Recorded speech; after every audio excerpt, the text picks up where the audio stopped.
Ang General Santos City ay isang lungsod sa lalawigan ng Timog Cotabato na matatagpuan sa isla ng Mindanao. Ang lugar ang sentro ng kalakalan at industriya ng rehiyon ng Soc Sargent. Dati itong kilala bilang Dadyangas dahil sa puno ng Sisyphus spina Christi na minsan ay masagana sa lugar at ngayon ay isa ng protektadong species sa ilalim ng Republic Act 8371 at pinangalan ng General Santos hango sa pangalan ni General Paulino Santos, isang commanding general ng Philippine Army. Binansagyan din ang lugar bilang tuna capital ng ating bansa dahil sa ito ang pinakamalaking producer ng sashimi grade tuna sa buong kapuluan. Ang kwento po natin ngayon ay bilang pagtugon sa kahilingan ng isa sa ating manunood. Ito po ay ang naging masakit na katapusan sa buhay at pangarap ni Cindy Rose Villena. Bago ko po simulan ang ating story, sa mga bago po sa channel ko, please hit the subscribe button at pakipindot na rin po ang notification bell para ma-notify kayo pag may bago tayong upload na videos. Katatapos lamang na masayang pagsalubong ng bagong taon noong 2014, nang matagpuan ang wala ng buhay na katawan ng isang freelance model at 18 anyos na dalaga na si Cindy Rose Villena. Natagpuan ang wala ng buhay na katawan nito sa madamong bahagi ng Barangay Apupong sa General Santos noong January 24, 2014. Ayon sa medical legal findings, ay pinalo ng bote sa ulo ang biktima, hinataw ng pala sa likod. Base sa mga pasa at bakat na nakita nila sa likuran nito, ganun din sa kanyang dibdib at mukha. Bago ito inilublob sa maputik na tubig dahil sa natagpo ang putik sa kanyang baga. Ang biktima ay nakaranas din ng panggagahasa na siyang tiningnang motibo ng mga pulis sa karumal-dumal na sinapit ng biktima. Maliban dito ay nakakita din sila ng hibla ng buhok na hawak-hawak ng biktima sa kanyang kamay. Ayon sa mga investigador, ay malaki ang posibilidad na ang nasabing buhok ay pagmamay-ari ng suspect. Agad naman na nabuo ang Task Force Villena para mag-focus sa investigasyon. Walang masyadong impormasyon na inilabas ang kapulisan tungkol sa ginawang investigasyon sa kaso ng pagkamatay ni Cindy, maliban sa nagawa nilang matrace na ang huling tao na nakasama ni Cindy Rose ay ang kaibigan nito na si alias Jojo. May mga ongoing kasi tayo ng mga police operations sa ngayon, kaya hindi tayo pwedeng maglabas talaga ng detail sa kung paano po nag-iimbestiga yung police natin. But yun nga, as always na sinasabi natin, sa tamang direksyon po yung pagkagandak ng investigation. Ayon sa pamilya, ay sinundo nito si Cindy noong gabi at matapos noon ay hindi na ito nakauwi. Subalit ayon naman sa kaibigan ni Cindy, ay sumakay si Cindy sa isang tricycle noong gabi para umuwi ng kanilang bahay. Ang nasabing tricycle driver ay hindi naman matagpuan ng mga pulis at naging subject sa isang malawakang manhunt operation. Ayon sa Task Force Villena, base sa mga nakuha nilang impormasyon at mga ebidensya, ay 98% na ang itinuturing na suspect sa pagkamatay ni Cindy ay ang tricycle driver na patuloy pa ring mailap sa batas, ang 38 years old na si Norhan Gembulanan. Kabilang sa mga ebidensya na kanilang nakuha ay ang tricycle na huling sinakyan ng biktima. Bago matapos ang buwan ng Enero 2014, ayon sa mga pulis, ay handa na silang magsampa ng kaso laban sa suspect. Kompleto na umano ang lahat maliban na lamang sa complaint affidavit ng pamilya ng biktima.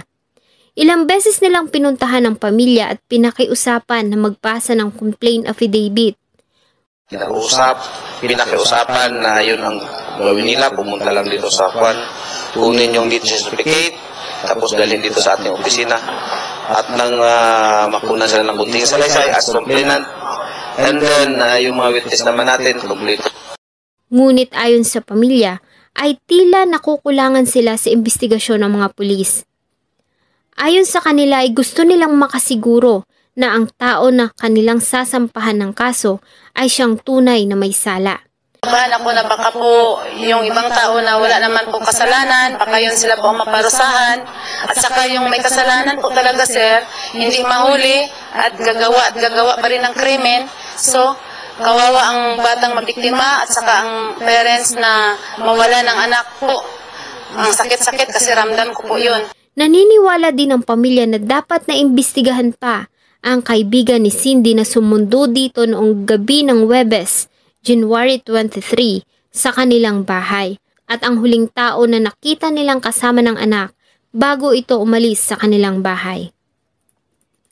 At para mas makasigurado, ay lumapit ang pamilya sa NBI para magsagawa ang mga ito ng kanilang parallel investigation sa sinapit ni Cindy Rose. Bilang pag-unlock sa request ng NBI, ay pumayag naman si alias Jojo at dalawa pa na sumailalim sa isang lie detector test. Kahit pa nga hindi naman tinatanggap sa hukuman ang resulta ng lie detector test bilang ebidensya, ay malaki pa rin umano ang maitutulong nito sa investigasyon ayon sa NBI. Para ma-prove lang na innocent ako. Yan lang naman gusto nila eh. Ibigay yung mga lahat na gusto nila para matapos na. Kasi gusto lang namin linisin ang mga pangalan namin. Kasi na-involve naman kami dito. Sa amin lang, dapat mag-trust lang ang family Cindy sa amin. Kasi nagatulong din kami na para masolve tong case na to. We're safe and we're innocent. And we're not involved with that case or crime. Base sa lumabas na resulta sa isinagawang investigasyon ng PNP at NBI, ay lumalabas na ang itinuturong suspect ng mga ebidensya ay ang tricycle driver na si Norhan Gembulanan. Ang suspect ay agad na sinampahan ng kasong murder sa prosecutor's office ng General Santos. Sa bisa ng isang warrant of arrest, ito ay naaresto ng pinagsamang puwersa ng NBI, PNP at Philippine Marines matapos na mamataan sa Maitum, Sarangani Province. Subalit sinubukan nitong tumakas at manlaban sa pamamagitan ng pagpapaputok ng baril, kaya naman ay walang nagawa ang mga arresting officer kundi gumanti ng putok. Nagtamo ito ng tama ng bala ng baril sa kanyang dibdib at malubha ang lagay nito ng kanilang isugod sa Maitum Municipal Hospital. Matapos malapatan ng first aid, ay agad din itong inilipat sa General Santos City Hospital. Makalipas ang operasyon at gamutan, ay maayos naman ito na nakalabas ng hospital at ipiniit sa General Santos City Jail habang dinidinig ang kaso sa hukuman. Sa kabila ng mga ebidensya at ilang pahayag ng mga testigo, ay tinanggi nito na may kinalaman siya sa nangyari kay Cindy Rose. Madiin nitong pinagdiinan na buhay pa ang dalaga ng kanyang iwan sa mga kaibigan nito na sila alias Jojo.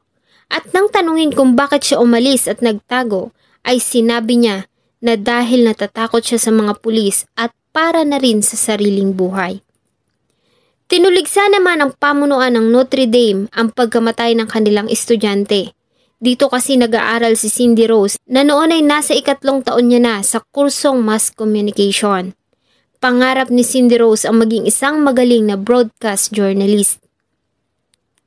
Ayon sa ina ni Cindy, ay bata pa lamang ang anak ay may taglay na itong kagandahan. Hindi lamang sa kanyang panlabas na anyo kundi pati na rin sa kanyang puso. Saksi umano siya sa pagiging matulungin, maunawain at mabait ni Cindy. Sabi ni Father, anong pangalan niya? Sabi ko, Cindy Rose. Ang ganda-ganda ng batang ito, sabi niya. So, hindi lang mukha niyang maganda, hindi yung panglabas ng maganda. Ang puso niya, yung dito. Kasi, habang lumalaki siya, nakikita ko kung anong ugali niya, ang totoong ugali ng bata niya. Matalino din ito sa katunayan, mula na mag-aral ito ng kinder, ay lagi itong may nakukuhang medalya. Palakaibigan din si Cindy at mahilig itong sumali sa mga activities sa school at maging sa mga beauty pageant. At dahil nga sa angking kagandahan, ay madalas din itong gawing modelo. Taong 2010 ay umalis ang ina ni Cindy para magtrabaho sa Cyprus, para na rin matustusan ang pag-aaral ng anak. 4 na taon itong hindi umuwi ng bansa dahil sa nais nitong makatapos muna si Cindy bago siya bumalik ng bansa. Ngunit hindi niya lubos matanggap na sa kanyang pagbabalik ay wala ng buhay ang anak na kanyang dadatnan at mas masakit pa ay namatay ito sa karumal-dumal na kamatayan. Pumunta ng Cyprus is 2010, June. Yung flight ko kasi 10 o'clock. So papasok siya ng school, 7:30. Yung sinabi niya sa akin, Mama, aalis ka na. Pagdating ko ng hapon, hindi na kita makikita. Yung huli-huling hug ng anak ko sa akin, niyakap niya. Sinabi ko pa sa kanya, hindi anak. Babalik din si Mama.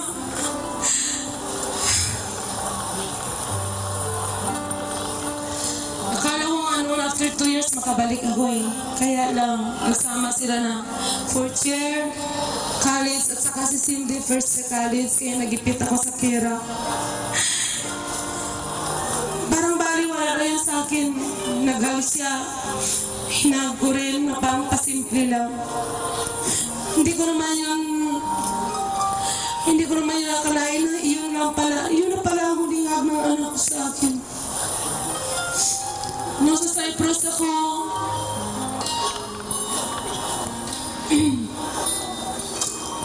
tinitingnan ko yun sa FB. Tapos, sinisutan ko yun ng kamera, yung mga kuhaya doon. So, minsan, tinitingnan din ng kapwa ko doon ng Pinay. Sabi niya, sino bata na yan? Sabi ko, anak ko yun. Titingnan mo na yung mukha ko. Sabi niya, anak mo yun? Ang ganda? Sabi niya, parang hindi sa maniwala na anak ko. Saka, lagi siya nasasabi na, Mama, uwi ka na. Sabi niya, miss na kita. Pero sinasagot ko na, anak, pisin mo. Kung miss mo ako ng 10 beses, sa akin 20.